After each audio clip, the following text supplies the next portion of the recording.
o filho do bilionário foi reprovado em todos os exames, até que o zelador pai solteiro compartilhou seu segredo. O silêncio estéril do escritório do diretor Blackwood era mais pesado do que qualquer grito. Julian Croft desabou numa cadeira de cor que custava mais do que os carros da maioria das pessoas, um retrato perfeito de indiferença desafiadora. Seu blazer, um azul marinho profundo com o falcão dourado da Academia Preparatória Northwood, estava amarrotado. Seu olhar estava fixo em uma mancha de água no teto, uma pequena imperfeição em uma sala impecável. Era a única coisa que ele achava interessante. Outro fracasso, Julian, disse o diretor Blackwood, sua voz um murmúrio baixo de decepção. Ele deslizou uma transcrição pela mesa de mogno polido. Um mar de tinta vermelha gritava da página. Não apenas um fracasso, um espetacular. Você não passou em um único exame neste semestre. Ao lado dele, Richard Croft, um homem cujo nome era sinônimo de finanças globais e eficiência implacável, não olhou para seu filho. Ele olhou para a transcrição como se fosse uma oferta hostil de aquisição que deu errado. Seu maxilar era um nó apertado de granito. O que tem a dizer em sua defesa? A voz de Richard era fria, cortante. Era a voz que ele usava para desmantelar corporações, não para falar com seu único filho. Julian ofereceu um encolher de ombros preguiçoso, um movimento projetado para irritação máxima. Talvez os testes fossem chatos, uma veia pulsava na têmpora de Richard. Este garoto, seu herdeiro, o futuro de um legado construído do nada, era um buraco negro de potencial, engolindo luz e oferecendo apenas vazio. Ele estava à beira de ser expulso da escola mais exclusiva do estado, um lugar onde uma doação considerável havia pavimentado seu caminho. Mas o dinheiro não podia comprar uma nota de aprovação, não quando o aluno se recusava sequer a tentar. O mundo via Richard Croft como um titã que podia resolver qualquer problema, mas ele não conseguia resolver o seu próprio filho. Ele não sabia que a solução estava, naquele exato momento, esfregando o corredor do lado de fora da porta, um homem que entendia o verdadeiro significado de valor muito melhor do que qualquer bilionário. Esta é a história de como o zelador, um homem que havia perdido tudo, ensinou ao menino que tinha tudo o que realmente significava ter sucesso. Samuel Vance era um homem de ritmos tranquilos. Ele tinha 48 anos, com um rosto marcado por preocupações mais profundas do que as mudanças das estações e mãos calejadas de um trabalho honesto, ainda que negligenciado. Seu mundo era o campus extenso e silencioso da Academia Preparatória Northwood depois que o último sino havia tocado. Ele se movia pelos corredores cavernosos, seu carrinho deslizando quase silenciosamente sobre os pisos de mármore, um fantasma em um uniforme cinza. Ele encontrou uma paz estranha em seu trabalho, no ato simples e tangível de trazer ordem ao caos. Limpando as manchas do dia, apagando as pegadas dos privilegiados, ele sentia um senso de propósito.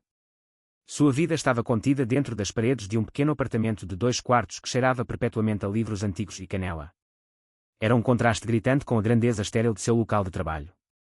Cada superfície estava coberta de livros, pilhas imponentes de tomos de história, tratados filosóficos e livros de bolso gastos de literatura clássica. Eles eram os últimos remanescentes de uma vida anterior, uma vida onde ele era conhecido não como Sam, o zelador, mas como Dr. Vance, um professor titular de história antiga em uma universidade que agora parecia um universo distante. Ele perdeu tudo ao defender um aluno brilhante e carente de uma acusação de plágio fabricada pelo filho de um doador. Sua integridade lhe custou sua carreira, sua reputação e as suas economias. Mas isso o deixou com a única coisa que ele valorizava mais, seu próprio autorrespeito. Esse autorrespeito era a base sobre a qual ele estava criando sua filha, Maya. Ela tinha 10 anos, com os olhos pensativos de seu pai e um sorriso que poderia desarmar exércitos. Maya lutava contra a dislexia, um desafio que tornava as estruturas rígidas do sistema de escolas públicas uma batalha constante. Foi por ela que Samuel aceitou o emprego noturno em Northwood, seu salário escasso complementado por uma esperança silenciosa de que, um dia, ele pudesse encontrar uma maneira de dar a ela o tipo de educação especializada que as crianças daqui davam como certa. Ele passava seus dias pacientemente ajudando-a a navegar em um mundo de letras embaralhadas, criando jogos e histórias que transformavam o aprendizado em uma aventura. Ele entendia, de uma forma que o corpo docente de Northwood nunca poderia, que a educação não era sobre despejar informações em um vaso, era sobre acender um fogo interior. Julian Croft, por outro lado, estava se afogando em um mundo de privilégios sufocantes. Ele tinha 17 anos, era bonito e se portava com uma armadura de cinismo entediado. Ele vivia em uma casa que era menos um lar e mais um museu de arte moderna, um lugar de paredes de vidro, móveis minimalistas e vazio e quante. Seu pai, Richard, era um arquiteto implacável de sucesso, um homem que havia construído um império financeiro com pura força de vontade. Ele via Julian não como um filho para ser nutrido, mas como um legado a ser esculpido, uma aquisição final e perfeita. A pressão começou após a morte de sua mãe, 7 anos antes. O calor da casa havia desaparecido com ela, substituído pelo trabalho absorvente de seu pai e expectativas impossíveis. Julian se tornou um item de linha em um livro-razão, suas notas um reflexo do valor das ações da família. Ele aprendeu que amor e aprovação eram condicionais, ligados diretamente ao desempenho. E assim, ele tinha escolhido parar de se apresentar. Sua rebelião não nasceu da malícia, mas de um apelo desesperado e silencioso para ser visto como mais do que o herdeiro Croft. Ele falhou em seus exames porque era a única coisa que podia controlar, a única área onde o imenso poder de seu pai era inútil. Cada F vermelho era uma pequena vitória numa guerra que ele estava perdendo consigo mesmo, um grito num vazio que nunca respondia. Ele estava desesperadamente e profundamente solitário. Seus mundos colidiram pela primeira vez numa fria noite de terça-feira na vasta e vazia biblioteca de Northwood. Julian deveria estar estudando para uma prova de história que ele não tinha intenção de passar. Ele sentou-se em uma grande mesa de carvalho, um laptop de $10.000 aberto num videogame, seu livro didático intocado. O único som era o rangido e o respingo rítmicos do esfregão de Samuel contra o chão. Julian o observou por um momento, um lampejo de algo feio e amargo subindo em seu peito. Ele viu o uniforme cinza, a postura cansada, a tarefa servil. Ele viu um homem no fundo da cadeia alimentar que ele deveria um dia comandar. Trabalho difícil, disse Julian, sua voz destilando condescendência. Limpando a bagunça de outras pessoas. Samuel parou de esfregar e olhou para cima. Ele não respondeu com raiva ou vergonha. Seus olhos, claros e perspicazes, simplesmente encontraram os de Julian. Ele viu as roupas caras, o desleixo ressentido, a profunda infelicidade. Algumas bagunças são mais fáceis de limpar que outras, disse Samuel, sua voz calma e uniforme. As do chão, pelo menos, você pode ver. A profundidade inesperada da resposta pegou Julian de surpresa. Ele esperava um pedido de desculpas murmurado ou silêncio ressentido. Ele sentiu um arrepio de aborrecimento. Este zelador devia ser invisível, uma parte do cenário. Acho que você sabe tudo sobre bagunças, zombou Julian, voltando-se para sua tela, com claro desdém. Samuel não respondeu. Ele simplesmente voltou ao seu trabalho, seus movimentos deliberados e dignos. Mas ele tinha visto o livro didático na mesa, A Guerra do Peloponeso. E ele tinha visto o profundo vazio nos olhos do menino. Ele reconheceu o olhar de uma alma sob cerco, não pelos atenienses ou espartanos, mas por uma guerra travada inteiramente dentro. O ultimato final do diretor veio uma semana depois. Foi entregue no mesmo escritório polido, com o mesmo silêncio sufocante. Uma última chance, Julian, declarou o diretor Blackwood, com sua autoridade absoluta. Afinal abrangente de história. Abrange todo o currículo do ano. Seu pai me lembrou das contribuições, generosas da família a esta instituição. Contra meu melhor julgamento, concordei em fazer deste exame o único determinante do seu futuro em Northwood. Passe, e você terá permissão para permanecer. Falhe, e você será expulso. Sem apelações. Richard Croft estava rígido, seu rosto era uma máscara de fúria controlada. Esta foi a humilhação final. Ele havia investido uma fortuna nesta escola, financiado toda uma ala de ciências e, no entanto, foi reduzido a implorar para que seu filho pudesse fazer um único teste. O fracasso parecia pessoal, um reflexo direto sobre ele. Ele contratou os melhores tutores que o dinheiro podia comprar. Todos eles desistiram, citando a completa recusa de Julian em se envolver. Naquela noite, Julian sentiu as paredes de sua vida se fechando. Pela primeira vez, sua rebelião teve uma consequência que ele não podia simplesmente ignorar. Expulsão. A palavra ecoou com uma finalidade que o aterrorizou. Ele imaginou o rosto de seu pai, a fria decepção endurecendo em nojo permanente. Ele caminhou pelos corredores vazios da escola, um privilégio concedido a ele como interno, sentindo-se como um fantasma assombrando o cenário da sua própria morte. Ele acabou na pequena e estéril sala de descanso da equipe da escola, buscando refúgio da opulenta biblioteca que agora parecia um mausoléu para seus fracassos. E ali, sob as duras luzes fluorescentes, estava sentado Samuel Vance. Ele estava na sua pausa para o jantar, comendo um sanduíche simples de um saco pardo. Na outra mão, ele segurava um livro grosso, de aparência acadêmica. Julian apertou os olhos para a capa. Era uma análise histórica densa de Tucídides, escrita num estilo erudito muito além do currículo do ensino médio. Julian hesitou na porta, seu próprio livro de história parecendo um peso de chumbo em sua mochila. A memória do seu comentário sarcástico na biblioteca queimava em sua mente. Ele estava desesperado. Ele tinha esgotado todas as outras opções. Os tutores bem pagos com seus currículos perfeitos tinham todos falhado em chegar até ele. Ele olhou para o zelador, um homem que ele tinha dispensado sem pensar duas vezes. Engolindo um nó de orgulho tão grande que quase o sufocou, Julian entrou na sala. Você. Você lê essas coisas? Ele perguntou, gesticulando desajeitadamente para o livro. Samuel olhou para cima, sua expressão indecifrável. Eu acho interessante, ele respondeu simplesmente. A Guerra do Peloponeso, Julian murmurou, puxando o livro didático da sua mochila e deixando-o cair sobre a mesa com um baque. Esta prova final. É tudo.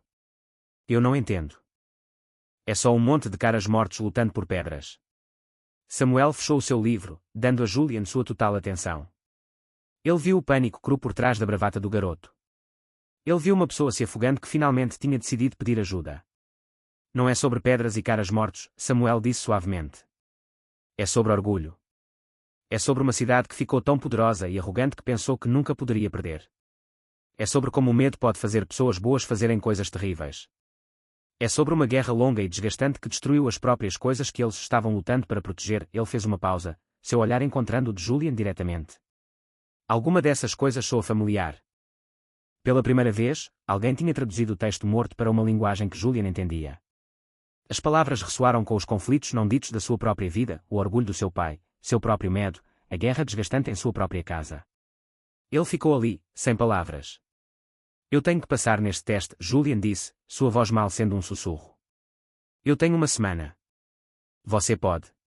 Você pode me ajudar. Foi um apelo nascido do puro desespero, uma reversão completa da dinâmica de poder entre eles. O herdeiro de uma fortuna de bilhões de dólares estava pedindo ajuda para o zelador da escola. Samuel olhou para o garoto, então para suas próprias mãos calejadas. Ele pensou na sua filha, Maya, e nas suas próprias lutas. Ele pensou nos incontáveis estudantes que ele já tinha ensinado, as mentes brilhantes que ele tinha amado inflamar. Ele viu uma chance não apenas de ajudar um garoto problemático, mas de recuperar um pedaço do homem que ele costumava ser. Eu vou te ajudar, Samuel disse. Mas você tem que fazer do meu jeito. Sem livros didáticos. Sem memorização. Nós começamos amanhã, ao amanhecer. Julian, esperando uma lista de capítulos para ler, ficou atordoado. Sem livros didáticos. Como nós vamos estudar para uma final de história sem um livro didático? Porque você não tem um problema com história, Samuel respondeu, um leve sorriso tocando seus lábios. Você tem um problema com aprendizado. Nós vamos consertar isso. A primeira sessão deles aconteceu não na biblioteca, mas na sala de caldeiras empoeirada e esquecida da escola. Era um labirinto de canos e manômetros, um lugar de calor e poder que mantinha o campus impecável funcionando. Isto é Atenas, Samuel disse, sua voz ecoando no espaço metálico. Um sistema complexo. Poderoso. Inovador. Mas cheio de partes intrincadas que precisam trabalhar juntas. Se uma válvula falhar, tudo fica frio. Ele então apontou para uma única fornalha maciça de força bruta no canto. E isto é Esparta. Simples. Forte. Construído para um propósito, queimar. Tudo o que sabe é guerra. Ele não deu uma palestra a Julian. Ele o fez caminhar pelo espaço, traçar os canos, sentir o calor. Ele lhe fez perguntas. O que acontece se o sistema ateniense se tornar complicado demais? O que acontece quando a fornalha espartana ficar sem combustível?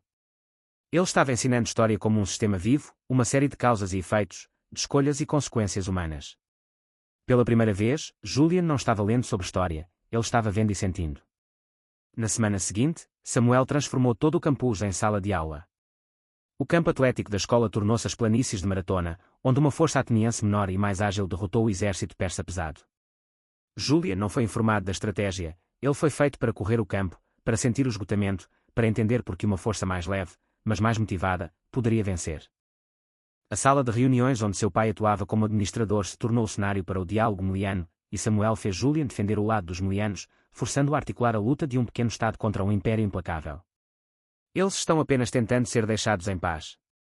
Julian argumentou apaixonadamente, esquecendo que era só um exercício histórico. Porque Atenas tem que esmagá-los. Porque eles podem, disse Samuel calmamente. O poder, quando não é guiado pela sabedoria, só entende a si mesmo. A lição mais profunda ocorreu no último dia. Samuel levou Julian a um museu de história local, um lugar que Julian nunca pensara em entrar. Eles não olharam para as grandes exposições. Em vez disso, Samuel o levou a uma pequena vitrine esquecida. Dentro havia artefatos simples, a sandália de couro gasta de um soldado, o brinquedo de barro de uma criança, o grampo de cabelo de bronze de uma mulher. A história não é apenas sobre os generais e os reis, Julian, disse Samuel, com sua voz suave. É sobre eles. As pessoas que viveram, que amaram, que temeram. Aqueles cujos nomes jamais saberemos. Eles são os que pagaram o preço pelo orgulho dos poderosos. O que quer que você faça com sua vida, qualquer que seja o poder que você venha a ter, nunca se esqueça dessas pessoas. Naquele momento, olhando para os objetos simples e profundamente humanos, o mundo de Julian mudou. Ele viu além das datas e das batalhas. Ele viu as histórias. Ele viu a humanidade. Ele entendeu que o peso da história era a soma de inúmeras vidas individuais. E pela primeira vez, ele sentiu uma conexão com algo maior do que sua própria pequena e dourada gaiola de vida. Ele não estava apenas aprendendo história, ele estava aprendendo a ter empatia. Na manhã do exame, Julian sentiu uma estranha calma. Ele entrou no salão de exames, não mais o rebelde desafiador, mas um jovem com um propósito tranquilo. Ele se sentou, abriu o caderno e começou a escrever. As perguntas não eram mais prompts abstratos, eram conversas com o passado. Ele escreveu sobre a Ibris de Atenas não como um fato memorizado, mas como uma falha humana atemporal. Ele analisou a estratégia militar espartana com uma compreensão dos seus custos sociais. Ele despejou tudo o que Samuel havia lhe ensinado na página, conectando eventos não apenas com datas, mas com ideias, motivações e consequências. Ele foi o último a sair do salão. Quando ele saiu, viu Samuel esperando por ele no fim do corredor, encostado em sua vassoura, apenas mais uma parte do cenário para todos os outros. Para Julian, ele era um gigante. Julian deu a ele um pequeno aceno, quase imperceptível. Samuel acenou de volta. Nenhuma palavra foi dita. 2 dias depois, a convocação chegou finalmente. O escritório do diretor Blackwood, de novo. Desta vez, o clima era diferente. Não havia tensão, só um silêncio atordoado. Richard Croft estava ali, segurando uma única folha de papel. Era o exame de Julian. No topo, em forte tinta vermelha, havia um único número, 98%. O diretor Blackwood estava sem fala. Ele ficava olhando do papel para Julian, como se tentasse juntar os dois. Eu não percebo, ele gaguejou. Este é o melhor exame de história que já li nesta escola. A profundidade da análise está ao nível universitário. Como? Richard Croft finalmente olhou para o filho, realmente olhou para ele, pela primeira vez em anos. A decepção usual nos seus olhos foi substituída por um choque puro e genuíno. Todos os tutores não conseguiam chegar a você. Quem te ensinou isto? Julian respirou fundo. Samuel Vance, disse ele, com a voz clara e firme. O nome pairou no ar, sem sentido para aqueles 2 homens poderosos na sala. Quem é Samuel Vance? Richard perguntou. Um novo tutor que eu desconheço. Ele é o zelador, disse Julian. O silêncio que se seguiu foi total. O diretor Blackwood parecia completamente perplexo. O rosto de Richard Croft passou por uma série de emoções, confusão, descrença e, por fim, uma suspeita crescente e desconfortável. Um zelador. Era algo impossível. Um homem do mundo de Richard não acreditava em milagres, acreditava em currículos e históricos comprovados. Ele imediatamente, e discretamente, enviou uma mensagem de texto para o seu chefe de segurança do bolso: faça uma verificação profunda de antecedentes. Samuel Vance. Funcionário da Academia Northwood. Eu quero tudo. Enquanto esperavam, Richard questionou Julian implacavelmente. Julian explicou os seus métodos, a sala das caldeiras, o campo de atletismo, o museu. Ele não apenas descreveu o que aprendeu, explicou como aprendeu. Ele falou com uma paixão e inteligência que o pai nunca tinha visto antes. Richard ouviu, a sua suspeita sendo lentamente corroída por um respeito relutante pelos métodos e um espanto crescente pelo homem por trás deles. 1 hora depois, o telefone de Richard tocou. Um e-mail encriptado tinha chegado. Ele abriu.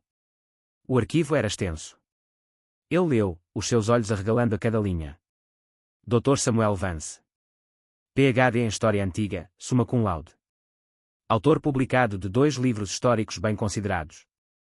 Uma estrela em ascensão numa grande universidade, conhecido pelo seu estilo de ensino revolucionário. Então, os detalhes da sua demissão, a sua defesa de um aluno, a sua recusa em recuar contra um doador poderoso, a sua subsequente lista negra da academia. O relatório terminou com o seu emprego atual, a sua filha, a sua dificuldade de aprendizado. Richard Croft baixou o telefone, com a mente a girar. Ele tinha construído o seu império julgando as pessoas, avaliando o seu valor e as suas fraquezas num instante. E ele nunca tinha estado tão errado na sua vida. Ele olhou para o diretor, depois para o filho. Contratem-no, disse Richard, com a voz rouca com uma emoção que ele não conseguia nomear. Tragam o Sr. Vance aqui. Quando Samuel entrou no escritório, seu uniforme cinza parecia destoar em meio à madeira polida e à arte cara. Ele ficou de pé com uma dignidade silenciosa, o seu olhar firme. Ele não estava intimidado. Richard se levantou. Ele não se desculpou nem condescendeu. Ele caminhou até Samuel, segurando a impressão de sua verificação de antecedentes. Dr. Vance, disse Richard, o título oferecido como um profundo pedido de desculpas. Eu o julguei mal. Na verdade, eu julguei tudo mal. Ele se virou para o diretor. Este homem, que vocês têm esfregando seus pisos, tem mais integridade e talento educacional em seu dedo mínimo do que todos os tutores superpagos que eu já contratei. Ele então se virou para Julian. E eu o julguei mal. Eu tentei forçá-lo a entrar em um molde, o meu molde. Eu nunca parei para escutar.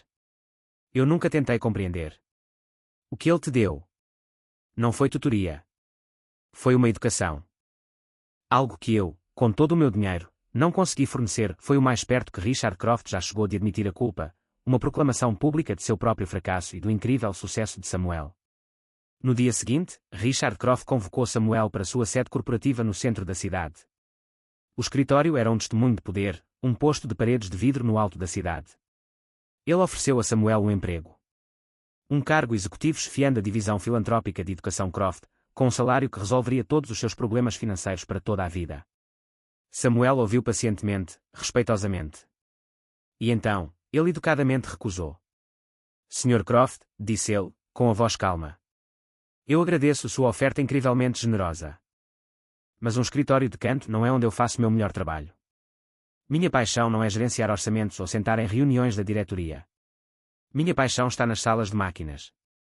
É ajudar as crianças que o sistema falhou, aquelas que não aprendem pelos livros. Crianças como a minha filha. Crianças como o seu filho. Richard ficou surpreso, mas desta vez, ele entendeu. Ele viu que o valor de Samuel não era algo que pudesse ser comprado ou possuído. Tinha que ser feito em parceria. Então, e se construirmos um tipo diferente de escola, Richard propôs, com uma nova energia na voz. Não uma escola preparatória para a elite, mas um centro de aprendizagem alternativo. Um lugar para os meias e os Julians do mundo. Nós o financiaremos completamente. Você o projetará. Você o administrará. Você será seu chefe, não como um executivo, mas como seu arquiteto-chefe e professor. Os olhos de Samuel se iluminaram. Esta não era uma oferta de emprego. Esta era uma chance de construir um legado real, não de dinheiro, mas de vidas transformadas. Eu gostaria muito disso, disse ele. Há uma condição, acrescentou Richard. Meu filho, Julian, será seu primeiro estagiário quando estiver de folga da faculdade. Ele tem muito a aprender sobre construir algo de valor real. E eu acredito que você é o único que pode ensiná-lo. Uma verdadeira parceria foi formada naquele dia, construída não em contratos, mas em respeito mútuo. 2 anos depois, o centro de aprendizagem Croft Vance era uma realidade. Era um edifício vibrante e acolhedor no coração da cidade, cheio de luz, risos e o burburinho de mentes engajadas. Não havia salas de aula tradicionais. Havia uma oficina, um laboratório de história projetado para parecer um museu, um jardim e também uma cozinha. Samuel, não mais com um uniforme de zelador, mas com um suéter e calças confortáveis, movia-se pelo espaço, um mentor amado para dezenas de crianças que haviam sido descartadas pelo sistema escolar convencional. Sua filha, Maya, estava prosperando e sua confiança aumentando. Julian, em casa do seu primeiro ano de faculdade, onde se formava em História e Educação, era uma presença constante ali no centro. Ele tinha encontrado seu propósito. Ele era paciente e perspicaz com as crianças mais novas, lembrando-se de suas próprias dificuldades. Ele e Samuel trabalhavam lado a lado, seu vínculo uma força silenciosa e poderosa que era o coração de toda a instituição. Richard Croft era um visitante frequente. Ele nunca vinha como um benfeitor bilionário, mas como um pai orgulhoso e um observador humilde. Ele observava Julian explicar um conceito histórico para uma criança com dificuldades com os mesmos métodos inovadores que Samuel havia usado com ele, e um calor enchia seu peito que nenhuma fusão corporativa jamais proporcionou. Ele e Julian conversavam agora, realmente conversavam, sobre ideias, sobre pessoas e sobre o futuro. O abismo entre eles tinha sido superado. Uma tarde, Samuel e Julian estavam em uma varanda com vista para o movimentado salão principal do centro. Eles observaram um grupo de crianças trabalhando juntas para construir um modelo em grande escala dos aquedutos romanos. Sabe, disse Julian com um pequeno sorriso, eu tirei 98 naquela prova. Sempre me perguntei no que errei. Samuel riu, um som caloroso e genuíno. Era uma data menor, disse ele. A Batalha de Egospotami. Você errou por um ano, ele bateu com a mão no ombro de Julian. Mas você acertou a parte importante. Você entendeu porque isso importava. Eles ficaram em silêncio confortável, observando o futuro que estavam construindo juntos. A história do filho do bilionário e do zelador da escola tornou-se uma lenda silenciosa, um lembrete de que a verdadeira sabedoria é frequentemente encontrada nos lugares mais humildes. Ensinou a todos que o maior investimento que você pode fazer não é em ações ou em empresas, mas no potencial de outro ser humano, e que o legado mais valioso não é o que você possui, mas o que você ajuda os outros a construir.